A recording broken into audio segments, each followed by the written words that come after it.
when people make you feel bad of being happy, of being fulfilled, of living a life on your terms, of creating something brand new from your own mind, and then in reverse, you may experience jealousy or envy on a consistent base. Look, there's nothing wrong with having people around you that make you want to elevate your game, and then you go ahead and you elevate your game. But when you're around people that want to pull you down to succumb to their level, this was my life. And it wasn't just once, it was multiple times. Understand this: misery, not only does it like company, but it needs it. It flourishes, it nourishes off of more misery. And so like a parasite, it'll attach and it'll pull you down. So what's the telltale sign? Well, ask yourself, am I happy right now? Sometimes it's as simple as, here's my first little suggestion for you. Not advice, just a suggestion. Ask yourself, right now, in this very moment, ask yourself, close your eyes, take a deep breath.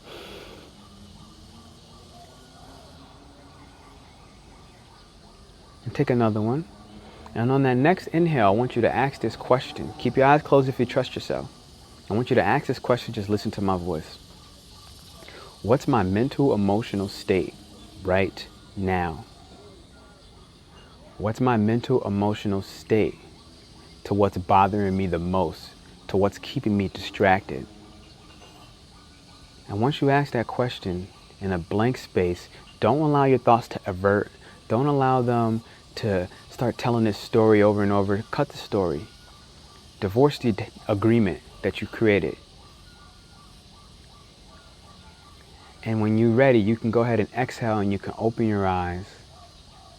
And feel free to try that again.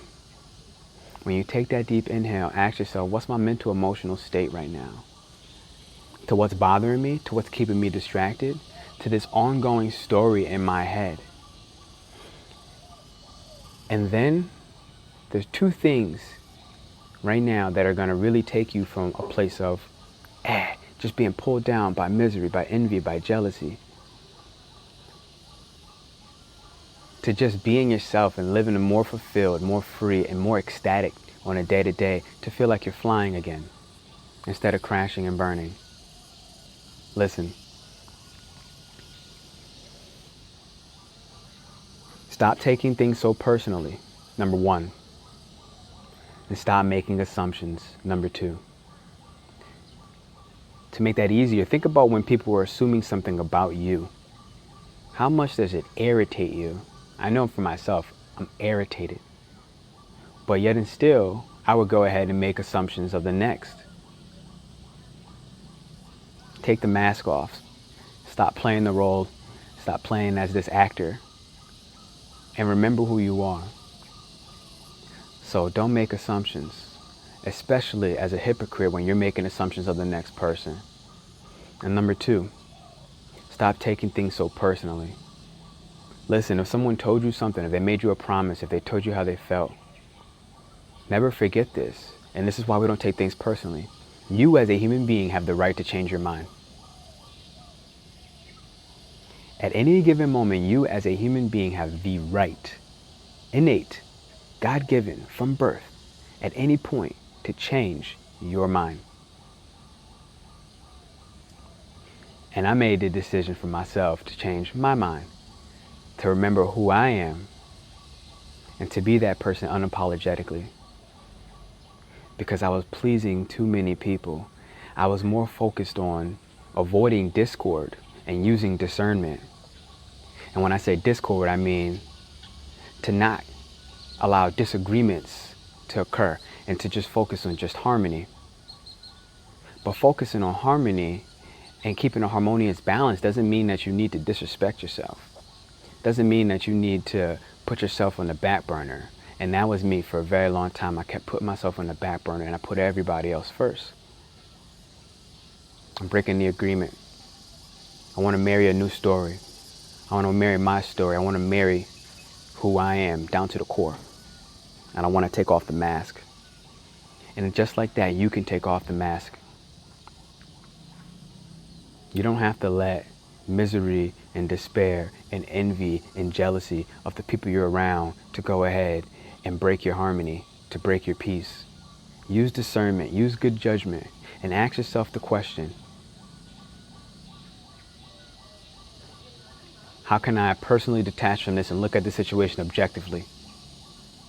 That's number one, not taking things personal. Where am I making assumptions? And what is law? What's fact? And then to top that off, take that deep inhale. Close your eyes if you trust yourself and say, what is my emotional mental state right now for the biggest problem, the biggest challenge that I have, the number one challenge, for the number one distraction in my life at this given moment? And then when you find that precise answer, it's your choice whether you disobey the result or not.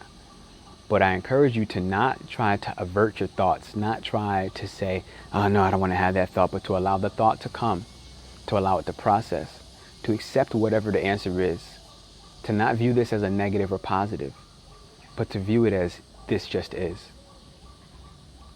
And with that simple practice, I wish you peace, harmony, prosperity. I wish that you can take yourself back into your own hands and remember who you are, and not the person that people want to make you out to be based off of something that may be lacking within themselves. Remember the mirror. It's Pernell Bobby. I hope to see you soon. If you enjoy this, please subscribe. I want to go ahead and provide more tactics, more tools, more insight, more of my life experiences. If you can like this, you can subscribe to this. Share this with your friend, your family, somebody that you know that needs to hear this. You know, just put it on your profile and maybe they anonymously see it when they're supposed to. I'm gonna get out of here because the sun is cooking me right now. And that's gonna be how I go find my peace. I'm gonna go take a shower.